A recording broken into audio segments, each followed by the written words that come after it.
അതാണ് ഇന്ന് ഞാൻ അടുത്തൊരു 20-30 മിനിറ്റിൽ പറയാൻ ആഗ്രഹിക്കുന്നത്. അപ്പൊ നമ്മൾ ബിറ്റ്കോയിന്റെ കഥ പറഞ്ഞു തുടങ്ങുന്നതിന് മുമ്പ് നമ്മൾക്ക് ഒരു കാര്യം മനസ്സിലാക്കാനുണ്ട്. എന്താണ് മണി? വാട്ട് ഈസ് മണി? എന്താണ് പണം? പലരും ഇന്ന് നമ്മൾ നോട്ടുകളും കറൻസികളും നാണയങ്ങളും UPIയും ഡെബിറ്റ് കാർഡും ക്രെഡിറ്റ് കാർഡും ഒക്കെ നമ്മൾ യൂസ് ചെയ്യുന്നുണ്ടെങ്കിലും ഫണ്ടമെന്റലി എന്താണ് money? Money is equal to time and energy, അല്ലെ? നമ്മൾക്ക് സ്വന്തം എന്ന് പറയാൻ ആകെയുള്ളത് നമ്മളുടെ സമയവും എനർജിയാണ്. ഫോർ എക്സാമ്പിൾ, ഇപ്പൊ മിർസാദ് നാളെ റെസ്റ്റോറന്റിൽ പോയിട്ട് പറയാണ്, ഞാൻ നിങ്ങൾ വെച്ചൊരു പോഡ്കാസ്റ്റ് ചെയ്യാം, നിങ്ങൾ എനിക്ക് ഡിന്നർ തരുമോ എന്ന് ചോദിച്ചു കഴിഞ്ഞാൽ സമ്മതിക്കില്ല. അപ്പൊ നമ്മൾ ചെയ്യുന്നത് എന്താ? നമ്മൾ നമ്മളുടെ എനർജി വെച്ചിട്ട് ഒരു പോഡ്കാസ്റ്റ് ചെയ്യുന്നു. ആ പോഡ്കാസ്റ്റ് വെച്ച് നമ്മൾ പണം ഉണ്ടാക്കുന്നു. ആ പണം വെച്ചിട്ട് നമ്മൾ ഭക്ഷണം വാങ്ങി കഴിക്കുന്നു. അപ്പൊ നമ്മൾക്ക് വേറൊരാളുമായി അത് നമ്മളുടെ സമയവും എനർജിയും യൂസ് ചെയ്യാൻ ഉള്ളൊരു മാർഗം മാത്രമാണ് പണം. ഒരു കാലം ഉണ്ടായിരുന്നു നമ്മൾക്ക് പണം സൂക്ഷിക്കാൻ പറ്റാതിരുന്ന ഒരു കാലം. മനുഷ്യൻ എല്ലാ ദിവസവും വർക്ക് ചെയ്ത് അന്ന് വൈകുന്നേരം വന്ന് അന്ന് ചെയ്ത ജോലികൾ പങ്കിട്ട് ജീവിച്ചിരുന്ന ഒരു കാലം, അല്ലെ? ഇതായിരുന്നു ഒറിജിനൽ പ്രൂഫ് ഓഫ് വർക്ക്. നമ്മൾ ബിറ്റ്കോയിന്റെ മൈനിങ്ങിൽ പറയുന്ന പ്രൂഫ് ഓഫ് വർക്ക്. എല്ലാവരും വർക്ക് ചെയ്യുന്നു, അന്ന് വൈകുന്നേരം ആ വർക്ക് എക്സ്ചേഞ്ച് ചെയ്ത് ജീവിക്കുന്നു. അത് സ്റ്റോർ ചെയ്യാൻ അന്ന് നമുക്കൊരു മാർഗം ഉണ്ടായിരുന്നില്ല. അപ്പോ നമ്മൾ മീൻ പിടിച്ചും മത്സ്യം പിടിച്ചും പഴങ്ങൾ പറിച്ചും അത് എക്സ്ചേഞ്ച് ചെയ്ത് ജീവിച്ചിരുന്ന കാലം. അന്നൊരു ഡോക്ടർ ഉണ്ടായിരുന്നെങ്കിൽ ഡോക്ടർക്ക് നമ്മൾ കൊടുത്തിരുന്നത് നമ്മൾ ഉണ്ടാക്കിയ പഴങ്ങളും നമ്മൾ പിടിച്ച മീനുകളും ആയിരുന്നു. പക്ഷെ ഈ സിസ്റ്റത്തിന് ഒരു പ്രശ്നം ഉണ്ടായിരുന്നു, അല്ലെ? ഡോക്ടർ തരുന്ന സർവീസിന് കിട്ടുന്ന മീനും ഡോക്ടർ ഇന്ന് തരുന്ന സർവീസിന് കിട്ടുന്ന പഴങ്ങളും ഡോക്ടർ സൂക്ഷിച്ചു വെക്കാൻ തുടങ്ങി. പക്ഷെ 2-3 ദിവസം കഴിഞ്ഞപ്പോൾ ഡോക്ടർക്ക് മനസ്സിലായി ഇത് സൂക്ഷിച്ചു വെക്കാൻ പറ്റില്ല, അത് നശിച്ചു പോകും. അപ്പൊ ഡോക്ടർ ഉണ്ടാക്കുന്ന ഡോക്ടറിന്റെ സ്വത്ത്, ഡോക്ടറിന്റെ സമയവും എനർജിയും കൊടുത്ത് ഉണ്ടാക്കിയിരുന്ന പണം ഡോക്ടർക്ക് സൂക്ഷിച്ചു വെക്കാൻ പറ്റാണ്ടായി. കാരണം പണം, എന്തെങ്കിലും ഒരു കാര്യം പണം ആയി നമ്മൾ കാണണമെന്നുണ്ടെങ്കിൽ, അല്ലെങ്കിൽ അത് പണമായി സ്വീകരിക്കപ്പെടണമെന്നുണ്ടെങ്കിൽ അതിന് 6 പ്രോപ്പർട്ടീസ് ആണ് വേണ്ടത്. ഏറ്റവും ഇമ്പോർട്ടൻറ്റ് ഡ്യൂറബിലിറ്റി. അന്നത്തെ കാലത്ത്, അതായത് നമ്മളുടെ പണം നശിക്കാതെ നമ്മൾക്ക് സൂക്ഷിച്ചു വെക്കാൻ പറ്റണം. ഡിവിസിബിലിറ്റി, ആ പണം കൊണ്ട് നമുക്കൊരു ഭക്ഷണം കഴിക്കാനും പറ്റണം, ആ പണം കൊണ്ട് നമുക്കൊരു വീട് വാങ്ങാനും പറ്റണം. പോർട്ടബിലിറ്റി, ആ പണം നമ്മൾക്ക് ഒരു സ്ഥലത്ത് നിന്ന് വേറൊരു സ്ഥലത്തേക്ക് കൊണ്ടുപോയിട്ട് സാധനങ്ങൾ വാങ്ങാൻ പറ്റണം.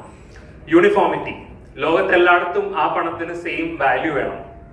വെരിഫയബിലിറ്റി, ഒരാൾ പണം തരുമ്പോൾ അത് ശരിയാണ്, അത് കൃത്യമായ പണമാണ്, ഫേക്ക് ആയിട്ടുള്ള പണമല്ല നമുക്ക് മനസ്സിലാക്കാൻ പറ്റണം. വളരെ ഇമ്പോർട്ടന്റ് ആയിട്ടുള്ള വേറൊരു ഫാക്ടർ സ്കേർസിറ്റി, അത് വിരളമായ ഒന്നായിരിക്കണം. വെള്ളം നമുക്ക് പണമായിട്ട് കാണാൻ പറ്റില്ല, വായു നമുക്ക് പണമായിട്ട് കാണാൻ പറ്റില്ല, കാര്യം അത് എല്ലാവരുടെ ഉള്ളതാണ്. അപ്പൊ അധികം കഷ്ടപ്പെട്ട് നമ്മൾ ഉണ്ടാക്കുന്ന ഒന്ന് മാത്രമേ നമുക്ക് പണമായിട്ട് സ്വീകരിക്കാൻ പറ്റൂ. അല്ലെന്നുണ്ടെങ്കിൽ സിമ്പിൾ ആയിട്ട് കുറെ ആൾക്കാർ ഉണ്ടാക്കിയിട്ട് നമ്മളുടെ കയ്യിലുള്ള പണത്തിന്റെ വാല്യൂ പതുക്കെ ഇല്ലാണ്ടാക്കും. അപ്പൊ അന്ന് ഡോക്ടർക്ക് നമ്മൾ പഴങ്ങളും മീനുകളും കൊടുത്തപ്പോ ആ മീനുകൾക്കും പഴങ്ങൾക്കും ആകെ ഒരു പ്രോപ്പർട്ടി മാത്രമേ ഉണ്ടായിരുന്നുള്ളൂ, പോർട്ടബിലിറ്റി. അതൊരു സ്ഥലത്ത് നിന്ന് പിടിച്ചിട്ട് നമുക്ക് വേറെ സ്ഥലത്തേക്ക് കൊണ്ടുപോകാം. വേറെ പണത്തിന്റെ ഒരു പ്രോപ്പർട്ടീസും ആ പെർട്ടിക്കുലർ ഒരു ഗുഡ് എന്ന് പറയുന്ന അല്ലെങ്കിൽ ഒരു സർവീസ് നമ്മൾക്ക് യൂസ് ചെയ്യാൻ പറ്റിയിരുന്നില്ല. അങ്ങനെയാണ് മനുഷ്യൻ നമ്മളുടെ സമയവും എനർജിയും സ്റ്റോർ ചെയ്യാൻ തുടങ്ങിയത്. അതെങ്ങനെ സ്റ്റോർ ചെയ്യാമെന്ന് ചിന്തിച്ചു തുടങ്ങിയത്. നമ്മളുടെ വെൽത്ത് എങ്ങനെ ഭാവിയിലേക്ക് സൂക്ഷിച്ചു വെക്കാം എന്ന് ചിന്തിച്ചു തുടങ്ങിയത്. അങ്ങനെ ഒരു ദിവസം 5 മീൻ പിടിച്ചിരുന്ന ഒരാൾ അന്നത്തെ ദിവസത്തിന് വേണ്ടിയിട്ടുള്ള 2 മീനെ പിടിച്ചിട്ട് ബാക്കി സമയം വളരെ പ്രത്യേകതരമുള്ള കല്ലും പ്രത്യേകതരമുള്ള ശംഖുകളൊക്കെ കളക്ട് ചെയ്യാൻ തുടങ്ങി. അപ്പോ അതായത് പെട്ടെന്ന് കിട്ടുന്ന കല്ലുകളായിരുന്നില്ല, ഇത്രയും കൂടി കാണാൻ ഭംഗിയുള്ള കല്ലുകൾ, കാണാൻ ഭംഗിയുള്ള ശംഖുകൾ നമ്മൾ കളക്ട് ചെയ്യാൻ തുടങ്ങി. അപ്പൊ അത് നമ്മൾ നേരത്തെ പോയി മീൻ പിടിച്ചതിന് പകരം നമ്മളുടെ എനർജിയും നമ്മളുടെ സമയവും കൊടുത്ത് പറക്കിയെടുത്ത കല്ലായതുകൊണ്ട് അതിനന്നൊരു വിലയുണ്ടായിരുന്നു. അപ്പൊ ഡോക്ടറുടെ സമയവും എനർജിയും നമുക്ക് തരുമ്പോ നമ്മൾ ഡോക്ടർക്ക് കൊടുത്തത് നമ്മളുടെ സമയവും എനർജിയും കൊടുത്ത് പറക്കിയെടുത്ത കല്ലുകളും ശംഖുകളൊക്കെ ആയിരുന്നു. അപ്പൊ ഇതൊരു ഫെയർ എക്സ്ചേഞ്ച് ഓഫ് വാല്യൂ ആയിരുന്നു, അല്ലെ? ഡോക്ടർ നമ്മൾക്ക് ഡോക്ടറുടെ സമയം തരുന്നു, നമ്മളുടെ ആ സമയം കൊണ്ട് പറക്കിയെടുത്ത കല്ലുകൾ കൊടുക്കുന്നു.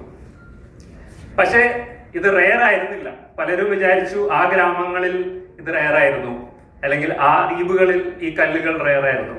പക്ഷേ ലോകം വളർന്നപ്പോ പല ആൾക്കാരും ഇത് മനസ്സിലാക്കിയപ്പോ ഇത് റെയർ അല്ല എന്നുള്ള സത്യാവസ്ഥ ആ ഗ്രാമവാസികൾ മനസ്സിലാക്കി തുടങ്ങി.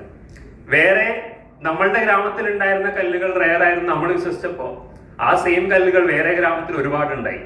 അപ്പൊ അത് ആൾക്കാർ മനസ്സിലാക്കിയപ്പോ ആ ഗ്രാമത്തിൽ നിന്ന് ആ കല്ല് കൊണ്ടുവന്നിട്ട് നമ്മുടെ ഗ്രാമത്തിൽ വ്യാപാരം ചെയ്യാൻ തുടങ്ങി. അപ്പൊ നമ്മുടെ ഗ്രാമത്തിൽ ആ കല്ലിനുള്ള സപ്ലൈ ഒരുപാട് കൂടി. അപ്പോൾ ഓട്ടോമാറ്റിക്കലി ആ സപ്ലൈ കൂടിയത് കൊണ്ട് നമ്മുടെ ഗ്രാമത്തിൽ ആ കല്ലിനുള്ള വില പതുക്കെ കുറഞ്ഞു തുടങ്ങി. അപ്പൊ ഡോക്ടർ പറഞ്ഞു, എനിക്കിനി ഒരു കല്ല് പോരാ, എനിക്ക് 2 കല്ല് പോരാ, ബിക്കോസ് ആൾക്കാരെ എല്ലാവരുടെയും കല്ലായി അല്ലെ. അപ്പോ അങ്ങനെ ആ സിസ്റ്റവും പതുക്കെ നശിച്ചു തുടങ്ങി.